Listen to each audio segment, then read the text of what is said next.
السلام علیکم دوستو۔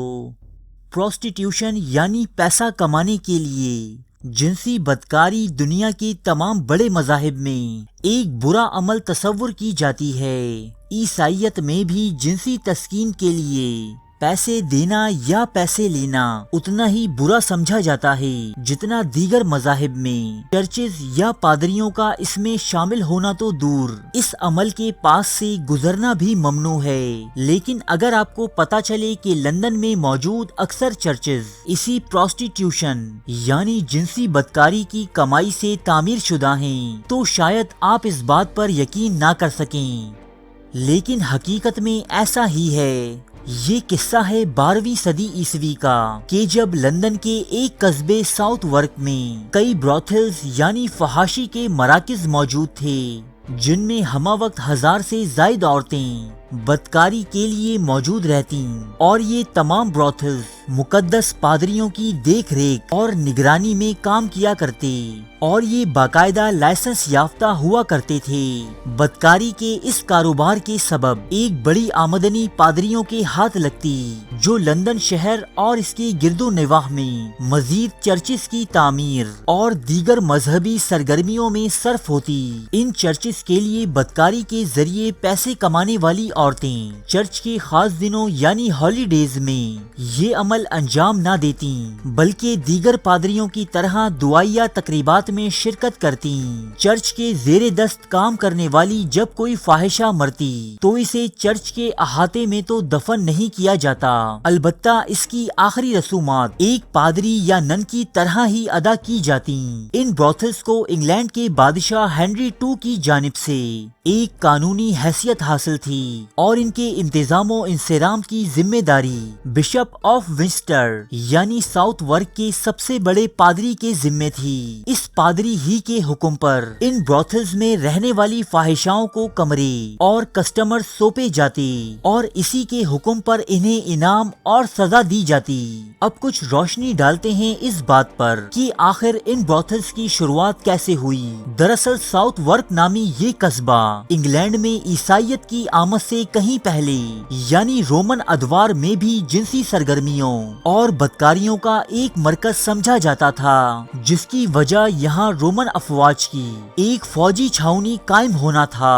اس فوجی چھاؤنی کے سبب ہی ساؤتھ ورک میں انگلینڈ کا پہلا ریڈ لائٹ ایریا وجود میں آیا اور یہاں جسم فروشی کا یہ کاروبار خوب پھلا اور پھولا۔ عیسائیت کی آمد کے بعد جب اس قصبے میں پہلا چرچ تعمیر ہوا تو یہ جگہ اس قصبے میں رہنے والی جسم فروش عورتوں اور دیگر حالی موالیوں کے لیے ایک جائے پناہ کی سی حیثیت اختیار کر گئی۔ چرچ انہیں تحفظ فراہم کرنے کے عوض کچھ رقم ان سے بطور ٹیکس وصول کرتا جو آہستہ آہستہ پادریوں کے لیے ایک منافع بخش کاروبار کا روپ اختیار کر گئی۔ پروسٹیٹیوشن کے اس کاروبار کے سبب چرچ اور پادریوں کی دولت میں دن دوگنا اور رات چوگنا اضافہ ہوتا رہا۔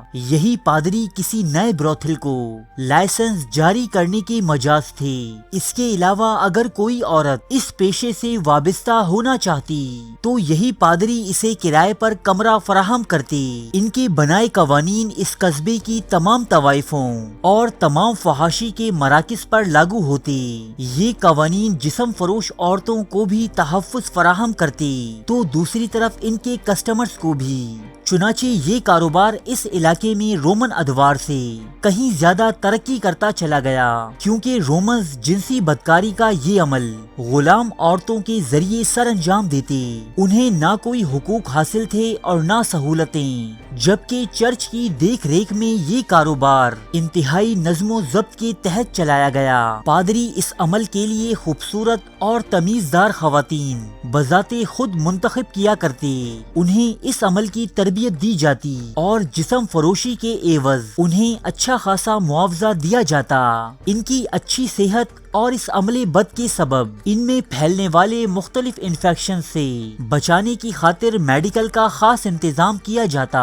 اس لیے خوبصورت خواتین کی ایک بڑی تعداد اس پیشے سے وابستہ ہونے کے لیے ہمیشہ تیار رہتی، جبکہ دوسری طرف تحفظ فراہم کرنے کے نام پر اس منافع بخش کاروبار نے لندن کے بشپ سمیت دیگر چھوٹے بڑے پادریوں کی بھی مالی حالت خاصی مستحکم کر دی تھی۔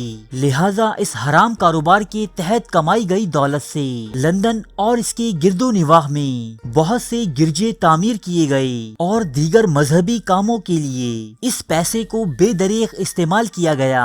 کنگ ہنری II کے بنائے قانون کے تحت پادریوں کی نگرانی میں یہ مقدس جنسی مراکز 13ویں صدی عیسوی تک ایسے ہی منافع بخش طریقے سے چلتے رہے کہ یکایک کنگ ایڈورڈ اول نے اس عمل پر پابندی عائد کرتے ہوئے لندن شہر کو فحاشی کے مراکز سے پاک کرنے کا منصوبہ بنایا۔ اس بادشاہ نے یہاں کام کرنے والی جسم فروش عورتوں کو مجبور کیا کہ وہ کہیں اور جا کر اپنا کاروبار چلائیں اور چرچ کے اختیارات بھی سلب کر لیے۔ جو عورت اس قانون کی خلاف ورزی کرتی نظر آتی اسے 40 دن کے لیے قید خانے کے حوالے کر دیا جاتا۔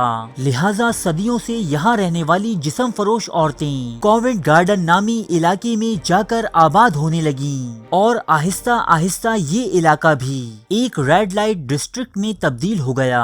بعد میں آنے والے بادشاہوں نے مختلف ادوار میں اس پیشے پر مکمل پابندیاں عائد کر دیں۔ اس کے باوجود لندن کی یہ جسم فروش عورتیں ساؤتھ ورک اور اس سے ملحقہ علاقوں میں 19ویں صدی عیسوی تک آباد رہیں اور خفیہ طور پر اپنا کاروبار چلاتی رہیں، جبکہ موجودہ دور میں لندن کے ریڈ لائٹ ایریاز کے نام تو کسی سے ڈھکے چھپے نہیں، کیونکہ تمام ملک برطانیہ میں جسم فروشی جیسے پیشے کو ایک قانونی حیثیت حاصل ہے اور عیسائیت میں پروسٹیٹیوشن کو ایک عمل بد تصور کیے جانے کے باوجود ان تمام گرجوں کی تقدیسیت آج بھی قائم و دائم ہے جو اس پیشے کی حرام کمائی سے تعمیر شدہ ہیں۔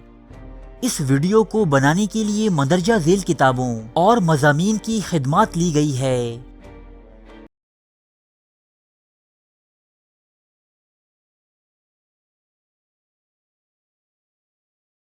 ارے فرینڈز، ایک منٹ، آپ ایسے ہی جا رہے ہیں؟ اتنی محنت سے ویڈیو بنائی ہے، ایک لائک تو بنتا ہے نا؟ اور دوسرا یہ کہ آپ ہمیں اتنی بڑی دنیا میں دوبارہ کیسے ڈھونڈیں گے؟ تو اس کا حل یہ ہے کہ آپ ہمارے چینل کو سبسکرائب کر لیجئے اور اس بیل کے آئیکن کو کلک کر دیجئے۔